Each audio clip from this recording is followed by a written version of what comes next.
Angela Davis d'Amérique a joué sa vie pour vouloir aux femmes de l'ailleurs tragique redonner 3 notes d'espoir. Elle la veut belle, la revanche, quand l'histoire... Ici une question, c'est quoi le féminisme pour vous? Donc une simple question.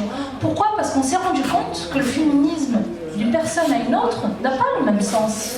On n'y met pas les mêmes mots derrière. Donc qu'est-ce que c'est et qu'est-ce qui va en sortir aujourd'hui de ce groupe où on ne se connaît pas tous au final, mais des discussions qu'on va avoir, des prises de parole qu'on va avoir. Et à un moment donné, c'est quoi le féminisme va se dessiner dans une fresque parce que chacun pourra y contribuer de manière individuelle, mais on en fera quelque chose de collectif. C'est définir. Donc après, peut-être, ouais. Tu vois ce que je veux dire? Et après, on fera une fresque, on va les coller les unes après les autres, on va voir ce qu'on va dire. Voilà, quelque chose d'individuel qui va devenir quelque chose de collectif à la fin. Vous voyez, un rendu collectif. Voilà. Mais moi, j'ai pas de feuille. On prendra la parole sur, justement, la question phare, c'est quoi le féminisme pour vous? La première question que tu as posée, Bernadette, c'est pourquoi vous êtes venue? C'est vrai, ce serait très intéressant de savoir pourquoi vous êtes là. Qu'est-ce que vous attendez du premier bistrot féministe? Normal, ouais, je veux bien. Merci. On doit normal, allez.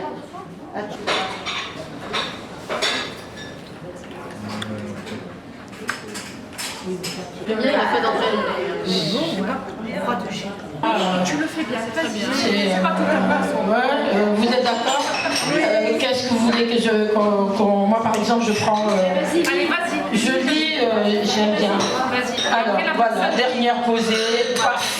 Laura, réaliser, promouvoir le rôle de la femme dans la société, promouvoir l'égalité homme-femme, égalité, prise de conscience, réaliser les violences que vivent les femmes, violences de tout type, allant des tâches ménagères aux violences sexuelles, aux violences physiques, psychologiques. J'ai même envie d'ajouter, alors que tu n'as pas mis la charge mentale, parle-nous de ça. La première chose, c'est que j'ai remarqué que le terme féminisme, il dérange certaines personnes. Il dérange beaucoup.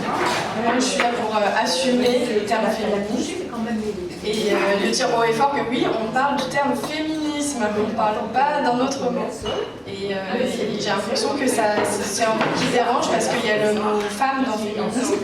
Et il faut souligner que le féminisme, c'est pour promouvoir le rôle de la société, le rôle de la femme dans la société, l'égalité homme-femme, et que pour moi, dire je suis féminisme, c'est aussi dire que j'ai réalisé et je dénonce les violences que vivent les femmes, les points de tout type, comme elle l'a dit, sexuelles, psychologiques, physiques et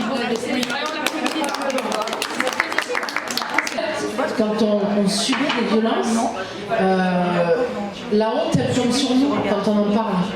On nous désigne à nous comme étant les coupables. Il y a un malaise en fait, on crée un malaise quand on dénonce ce qu'on subit. Et quand on crée ce malaise, on est désigné comme étant pratiquement la coupable, quoi. Pourquoi elle le dit 15 ans, 20 ans après? Vous ne savez pas les mecs, pourquoi? Mais il y a beaucoup de femmes aussi, hein. Et c'est transmis par les femmes aussi, le patriarcat. Et c'est de la folie. Moi, je sais que sexisme intégré, voilà. Donc c'est bien de parler des termes aussi. Je voulais qu'on parle des termes de différents types de harcèlement. Conscient de toutes les horreurs qu'un humain peut faire subir à un autre humain. Le racisme entre les couleurs de peau, la pauvreté, la vulnérabilité. Qui a écrit ça? Oh là là, allez, Sandrine, à toi. Et je pense qu'on a encore des restes et c'est compliqué de se débarrasser de ça. Il va falloir plusieurs générations. Et je pense qu'effectivement, on a un rôle par rapport à ça, par rapport aux générations futures. Leur dire attention, voilà, nous on a fait ce pas-là, ou on n'en est pas encore débarrassé, et faites attention parce que le danger est encore partout. Et si on lâche prise, eh ben, on peut nous remettre très vite dans un carcan. Merci. Le féminisme, c'est l'expression d'une condition qui ne devrait plus exister aujourd'hui. Vive l'universalisme. Qui a écrit ça? Répète-moi. C'est moi. Déjà, je dirais une chose, il faut faire. Dire c'est bien, mais il faut faire. Il faut faire avec nos enfants, avec nos filles, mais aussi avec nos garçons. On ne pourra pas changer les choses si on ne change pas l'éducation des enfants. Donc cet universalisme dont je parle, c'est une éducation transversale. Quand on a un garçon ou une fille, on l'élève de la même manière. On ne va pas le genrer par du rose ou du bleu. On ne va pas lui donner une arme quand c'est un garçon et une poupée quand c'est une fille. Encore aujourd'hui, même si on ne dit plus aux garçons ne pleure pas parce que c'est les filles, on a quand même encore tendance à utiliser la virilité comme le maître mot de la réussite et des codes de domination qui doivent exister. Donc les petits garçons aussi sont victimes de ce diktat du patriarcat dont on parle, qui fait que justement l'universalisme ne peut pas exister, même s'ils veulent. Ils ne peuvent pas. Ils ont l'obligation de ne pas pleurer, ils ont l'obligation de jouer au foot. Et puis finalement, puisqu'ils font quand même partie du pôle de l'humanité qui est dominant, il ne faut quand même pas non plus les prendre pour des saints, ils vont quand même utiliser la cour de récréation à fond pour jouer au ballon. Les petites filles sont dans les coins des cours de récréation pour pouvoir jouer et discuter, et elles n'ont pas de place dans l'espace déjà social de l'école. Branche de l'arbre des luttes sociales, ayant subi tout au long de l'évolution les conséquences d'autres mouvements de patriarcat. 230 pages pour vraiment expliquer, je pense, l'ensemble de ce que porte derrière lui le féminisme, puisqu'en fait, j'imagine que c'est plutôt par la solidarité que ça se passe, c'est-à-dire que l'idée est de reconnaître l'individualité de chacun dans l'ensemble de ce que représente le spectre de l'humain, et on a eu malheureusement dans l'histoire des choix qui ont fait qu'on a subi, comme je l'ai dit, au cours des millénaires, des conséquences assez lourdes qui aujourd'hui se manifestent par la nécessité de se regrouper sur des causes qui ont toute légitimité à être portées en elles-mêmes, et qui font en fait un écho à tout un ensemble de luttes qui doivent être entendues, et donc le féminisme a toute sa place dans ce truc-là. Et donc la fracture de l'humain, parce que j'imagine qu'en fait on a eu, c'est malheureux, mais on a tendance à vraiment se différencier en fait de l'autre, déjà par tous les codes qui nous sont affiliés par toute la société, etc. Mais au final, le plus important, c'est de se reconnecter avec vraiment nos compères, que ce soit les humains, la nature, tout ce qui en fait fait qu'on participe et qu'on est aussi passif de cet écosystème-là. Voilà. Est-ce qu'un homme peut être féministe ou pas? Est-ce qu'il peut se dire féministe? Étant donné que le féminisme est une branche de l'arbre des luttes sociales, oui, je considère que oui.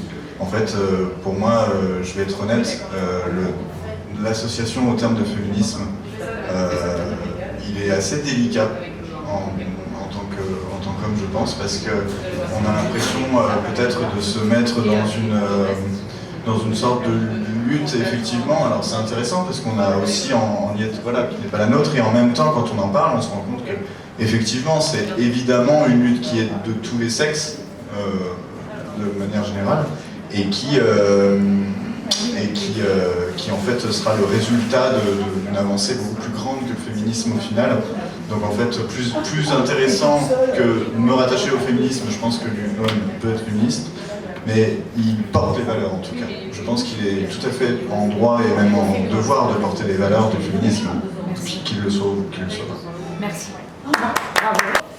Alors pour moi, le féminisme, c'est avant tout une histoire de sororité. C'est avant tout une histoire de safe place. C'est avant tout une histoire de partage, de solidarité entre femmes et entre minorités de genre. Et donc ça suppose l'intersectionnalité, qui est la convergence des luttes contre toutes les formes de discrimination, quelles qu'elles soient. Moi je suis femme, mais je suis aussi musulmane. Et j'en ai marre du féministe dit universaliste qui ne nous inclut pas en tant que femmes musulmanes, qui n'inclut pas les femmes racisées, qui n'inclut pas les personnes queer. Et donc je promeus ce type d'intersectionnalité qui est vraiment inclusive. Et pour moi ça passe par de l'organisation collective entre tous et toutes. Et ça conduit donc à une forme de soutien en fait, parce qu'on se rend compte que nos histoires personnelles nos histoires par rapport aux violences sexistes et sexuelles, nos histoires liées à l'islamophobie, au racisme, à la queerphobie, au validisme, à toutes ces formes de violence et de discrimination, en fait, elles renvoient à des discriminations systémiques qui nous concernent toutes et tous et qui ne relèvent pas de nos individualités, mais qui relèvent du système et donc qui mènent à des luttes décoloniales, donc contre le capitalisme, contre le patriarcat, contre toutes les oppressions et contre toute forme de colonialité, quelle qu'elle soit. Super. L'université, pour moi, ce n'est pas l'uniformité, c'est-à-dire que tout le monde doit se ressembler, personne ne doit bouger de ce qu'on doit imaginer, ce que doit être un homme, une femme, et quel comportement on doit avoir, tous ces beaux, c'est le blabla, et fermer les yeux sur ce qui existe vraiment en termes de discrimination. C'est-à-dire cachez-moi cette différence que je ne veux pas voir. Donc je vis un peu ce qu'on appelle le réseau femmes victimes de violences et je pars du principe à chaque fois qu'une femme se bat pour un droit ou bien se bat pour quelque chose, généralement c'est pas pour elle. On est un peu très conne, on pense à l'avenir, on pense aux autres et je pense qu'il y a une histoire d'humanité. C'est pour cela moi je suis convaincue qu'il faut hommes et femmes pour que nous y arrivons. Parce que c'est la lutte des droits humains. Je suis une femme racisée, ça se voit quoi. Ah bon Et je rejoins quand on dit, tu dis, je ne suis pas respectée dans ma lutte femme musulmane, mais moi, comme je suis noire, automatiquement on me prend pour une musulmane. Et j'ai dit oui, Bernadette, pourquoi pas avec la peau noire, il n'y a pas plus catho que moi quoi. Bernadette quoi, mes parents m'ont appelé Bernadette quoi. Voilà, donc... Bernadette se souvient. Voilà, et quand je suis arrivée en France, on m'a dit tu connais la chanson? Ah, c'est bon. Donc c'est une lutte permanente. Mais je dis, j'ai besoin aussi d'autres qui vivent des réalités et des différences. Parce que c'est de nos différences, chacune et chacun de nous, que nous allons créer cette belle richesse qui s'appelle pour moi la France. Voilà. Merci. Féminisme, lutte sociale et politique qui interroge et critique les jeux de pouvoir, les enjeux de pouvoir, du masculin sur le féminin, plus généralement du patriarcat. Le féminisme peut être non mixte, intersectionnel et politique. Ce que j'entendais par non mixte, c'était qu'ils puissent des fois volontairement refuser d'inclure les hommes. Intersectionnel parce que il y a des couches qui se rajoutent à juste le fait d'être une femme. Je pense qu'on a assez fait le tour sur la notion. Et politique parce qu'il peut être engagé jusqu'à aller à des actes de violence. C'est-à-dire, alors quand on parle à la place de... Quand ça ne peut pas marcher, ça ne peut pas mettre en mouvement des causes. Donc il faut laisser aussi les opprimés s'exprimer et parler de leur universalité, qu'est-ce qu'ils mettent derrière ce terme-là. Donc il faut reprendre ces termes-là, leur reprendre parce que eux, ils ne sont pas dans la fraternité, égalité, liberté, au contraire, parce qu'ils cachent justement ce qui ne va pas pour arriver à la fraternité, égalité et la liberté.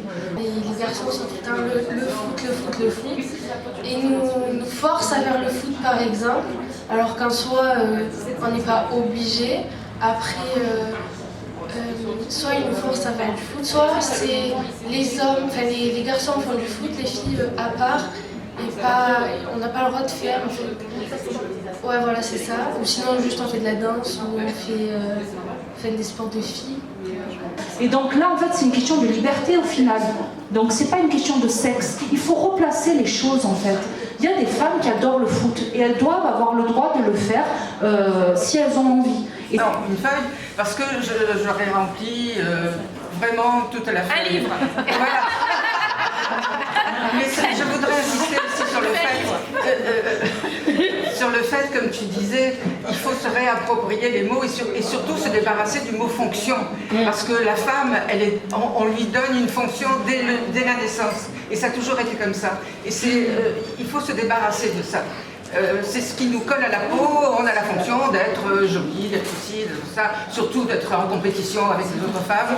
Tout ça au départ, quand on est petite. Et